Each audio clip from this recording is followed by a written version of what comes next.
សូមស្វាគមន៍ចំពោះវត្តមានរបស់លោកថ្ងៃច័ន្ទតុលាបាទសូមក្រុមអញ្ជើញវត្តមានរបស់បងប្រុសឡាមកកាន់វេទិកាផងដែរបាទសូមក្រុមអញ្ជើញ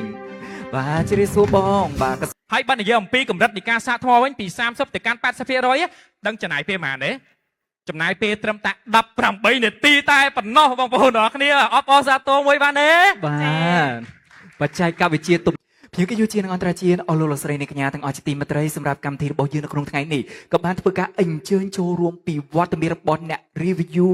រថយន្តដ៏ល្បីមួយរូបនៅកម្ពុជាផងដែរគាត់នឹងឡើងមកកាន់វេទិកាដើម្បីធ្វើការចែករំលែកនៅបទពិសោធន៍ក៏ដូចជាការប្រើប្រាស់នៅបាទផ្ទាល់រថយន្ត BYD Lion5 EV ចង់ដឹងថាគាត់ជានរណាគេអត់សំលាក់ទុកសិន送爷姐撇啥真身，我的现场的贵嘉宾、贵朋友，那么今天我们也荣幸的邀请到此前深度试驾过西莱恩5 EV 的资深汽车媒体，接下来他将一步到舞台，从专业评测以及真实驾乘体验，与我们分享西莱恩5 EV 的亮点与感受。他到底是谁？让我们一起来看大屏幕。ចង់ដឹងគាត់ថាជានរណាសូមរីករាយទស្សនាវីដេអូដូចតទៅបាទសូមក្រុមអញ្ជើញនៅពាក់កណ្ដាលឆ្នាំ2026នេះខ្ញុំបានស្វែងរកឃើញរថយន្តមួយ model ដែលមានតម្លៃត្រឹមតែ$24,000ជាងតែប៉ុណ្ណោះ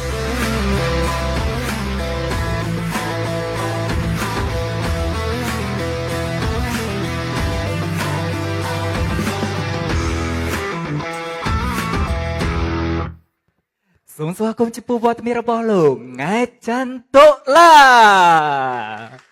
បាទសូមក្រុមអញ្ជើញវត្តមានរបស់បងប្រុសឡើងមកកាន់វេទិកាផងដែរបាទសូមក្រុមអញ្ជើញបាទជម្រាបសួរបងបាទក៏សូមក្រុមអញ្ជើញវត្តមានរបស់ស្រីស្អាតបាទកញ្ញាបាទមូនបាទសូមផ្ដល់កិត្តិយសឡើងមកកាន់វេទិកាជាមួយនឹងវត្តមានរបស់បាទអ្នក review បាទរថយន្តបាទធ្លាប់តែឃើញក្នុងវីដេអូឥឡូវបានជួបផ្ទាល់បាទជម្រាបសួរបងបាទចំណាប់អារម្មណ៍យ៉ាងណាដែរដែលបានអញ្ជើញចូលរួមនៅក្នុងកម្មវិធីរបស់យើងនាថ្ងៃនេះបាទជំរាបសួរបងប្អូនទាំងអស់គ្នាខ្ញុំង៉ែតចានដុល្លារថ្ងៃនេះពិតជាសប្បាយចិត្តមែនទែនដែលមានឱកាសនៅក្នុងការចែករំលែកបទពិសោធន៍អំពីរថយន្តចំនួនថ្មីរបស់ BYD គឺ Lion5 EV តែម្ដងសូមអបអរសាទរមួយបងប្អូនទាំងអស់គ្នាបាទអញ្ចឹងចំពោះរថយន្តនេះផងដែរបន្តិចទីនេះខ្ញុំនឹងទៅបង្ហាញអំពីចំណាប់អារម្មណ៍តែម្ដងអូខេចឹងបន្ទាប់ពីបងបានធ្វើការតេស្តសាកល្បងក៏ដូចជាប្រើប្រាស់ជាមួយនឹងរថយន្ត Lion5 EV កាលពីមួយថ្ងៃមុននេះតែសម្រាប់បងគិតថារថយន្ត Lion5 EV របស់យើងការ design ហ្នឹងបងគិតមិនដែរសម្រាប់ទីផ្សារស្រុកខ្មែរយើងបើគិតអំពីទៅដល់ទីផ្សារស្រុកខ្មែរនៅក្នុងការនាំចូលរថយន្ត Agissi ចំនួនថ្មីគឺពិតជាមិនងាយស្រួលនោះឡើយដើម្បីdesign រថយន្តមួយឲ្យចាក់អារម្មណ៍ទៅកាន់បងប្អូនប្រជាពលរដ្ឋកម្ពុជាយើងឲ្យមានអារម្មណ៍ថាគ្រាន់តែកលេចមកចាច់ដឹងថានេះគឺជាឡានមួយដ៏ប្រណិតហើយស៊ីវិល័យ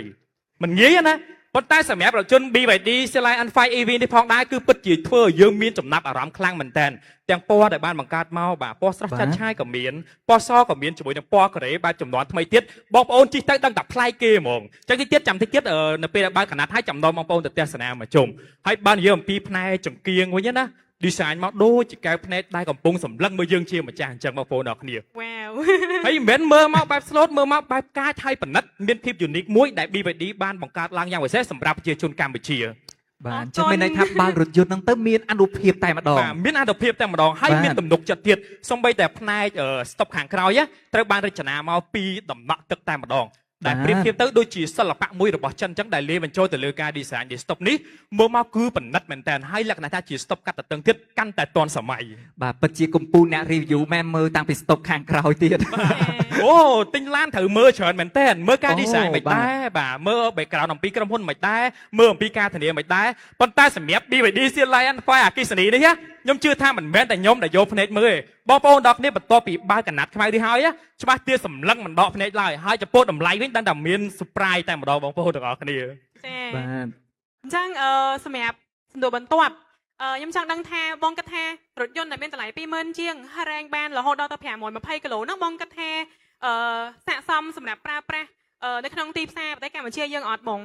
បើគិតអំពីរ៉េង520គីឡូម៉ែត្រស្តង់ដារ CLTC ទៀតបងប្អូនអរគ្នាគឺពិតជាស័ក្តិសមមែនទែននៅក្នុងការប្រើប្រាស់នៅក្នុងប្រទេសកម្ពុជាយើងមិនថាតែបងប្អូនជាអ្នកធ្វើការនៅក្នុងទីក្រុងបាទឬក៏បងប្អូនដែលមានស្រុកកំណើតនៅខេត្តឆ្ងាយឬក៏បងប្អូននៅភ្នំពេញដែរប៉ុន្តែចូលចិត្តធ្វើដំណើរនៅក្នុងការ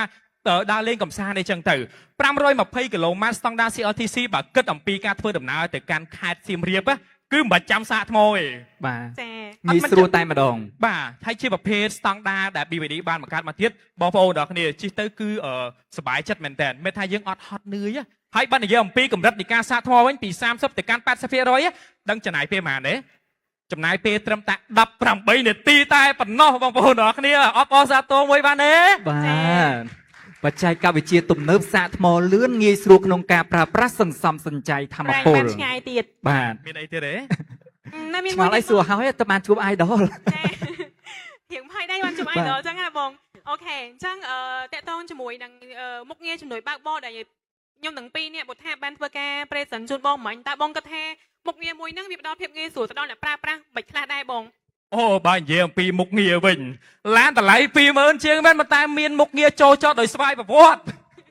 បងប្អូនតម្លៃប៉ុណ្នេះពិតជាមិនងាយហើយក៏កម្របានឃើញមែនតើប៉ុន្តែ BVD បានធ្វើបានបងប្អូនអ្នកគ្នាដែលលក់ឲ្យប្រជាជនកម្ពុជាយើងនៅក្នុងតម្លៃពិសេសហើយពិសេសគឺទទួលបានឡានមួយដែលមាន option ទំនើបមុខងារចូលចតដឹងស្រួលមិនពិសេសគឺបងស្រីហ្មង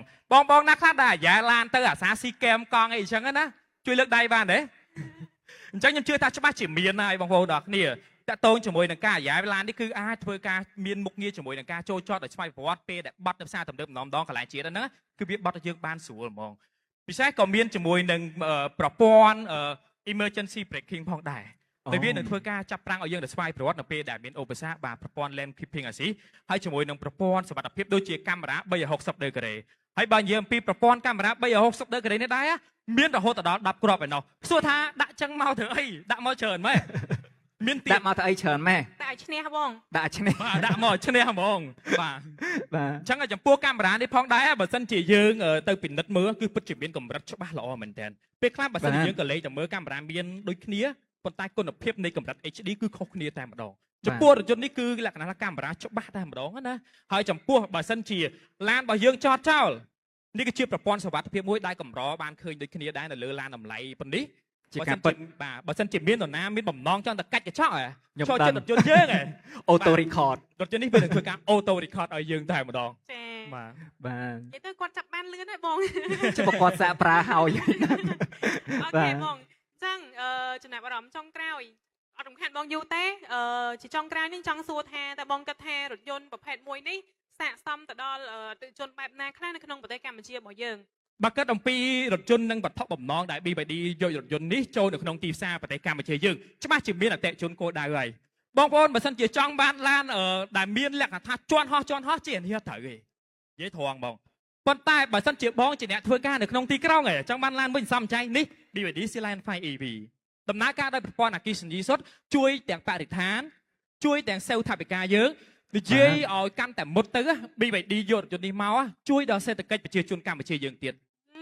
ជួយបានច្រើន អ បាទ បអរសាទរមួយទៀតបានទេបងប្អូន បាទពិធីក៏ជួយតាក់ដៃពីលើឆាបាទពិតជាល្អមែនតើ អញ្ចឹងនេះគឺជាឡានអគ្គិសនីមួយដ៏សំចៃសម្រាប់ប្រជាជនកម្ពុជាយើងហើយពិសេសគឺយុវវ័យចំនួនថ្មីតែម្ដងបងប្អូនចង់បានកៅអីចុចអូតូហើយរថយន្តនេះក៏មានផងដែរសម្រួលទៅដល់ការប្រើប្រាស់របស់យើងប្រចាំថ្ងៃតែម្ដងណាហើយបើនិយាយអំពីកៅអីវិញណាអ្នករៀងមៀតធំអីមកអង្គុយទៅស្រួលដែរនិយាយទៅដំណើរការដោយប្រព័ន្ធអូតូហើយ smooth ហ្មងបើនិយាយអំពីការជន់បត់ពិសោធន៍របស់ខ្ញុំនៃការបើកបរណា បាទ អូរអិលព្រិលតែម្ដងហើយបើសិនជាបងប្អូនអត់ជឿគេអាចបើកបរសាកល្បោបាននៅ showroom ប្រហែល BYD បានដូចគ្នាផងដែរ ចា បាទអានេះបើសិនជាយើងនិយាយអំពីយុគសម័យថ្មីបែប Gen Z ណាគឺកាន់តែត្រូវចិត្តពីព្រោះនេះគឺជារថយន្តមួយដ៏ទាន់សម័យដែល BYD នាំចូលមកលើសពីការសំចៃ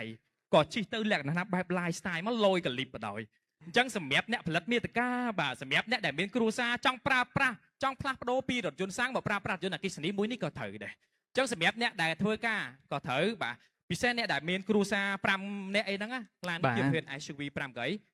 គឺរឹតតែត្រូវទៀតហើយបងប្អូនចូលទៅមើលផ្នែកខាងក្នុងទៅគឺប៉និតតែម្ដង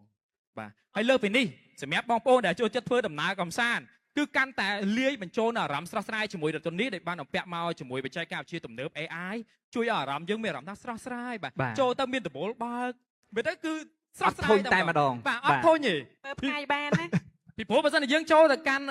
រថយន្តចំនួនចាស់ៗណាគឺច្បាស់ជាមានបញ្ហាទៅលើក្លិនប៉ុន្តែសម្រាប់រថយន្តនេះចូលទៅគឺស្រស់ស្រាយតែម្ដងទាំងដបូលបើកអីក៏មានដែរ បាទនេះពិតជាបាទមតិយោបល់ក៏ដូចជាបបពិសោធន៍ដ៏ល្អក្នុងការប្រើប្រាស់ផ្ទាល់ដើម្បីចែកជូនទៅកាន់ភ្ញៀវកិត្តិយសទាំងអស់ក៏ដូចជាវត្តមានរបស់ប្រិយមិត្តដែលកំពុងតែតាមដានការ live អញ្ចឹងចង់ទិញរថយន្តអីយើងអាចធ្វើការគិតគូរបានសម្រាប់រថយន្ត BYD Lion 5 EV ចា បា សូមបន្ថែម ទ តិចទៀតណាអញ្ចឹងសម្រាប់ 20000 ជាងនេះយើងទិញបានចាទាំងperformance technology ក៏ដូចជាភាពងាយស្រួលហើយក៏ដូចជាការធានាជូនទៅដល់បងហើយក៏ដូចជាជួយសេដ្ឋកិច្ចប្រទេសកម្ពុជាយើងផងដែរ បាទអរគុណច្រើនចំពោះវត្តមានរបស់បាទបងប្រុសក៏ដូចជាវត្តមានរបស់បងអូនស្រីដែលបានឡើងមកកាន់វេទិកាចែករំលែកនៅបទពិសោធន៍បាទក៏ដូចជាការប្រើប្រាស់នៅរថយន្ត BYD Lion 5 EV ផងដែរ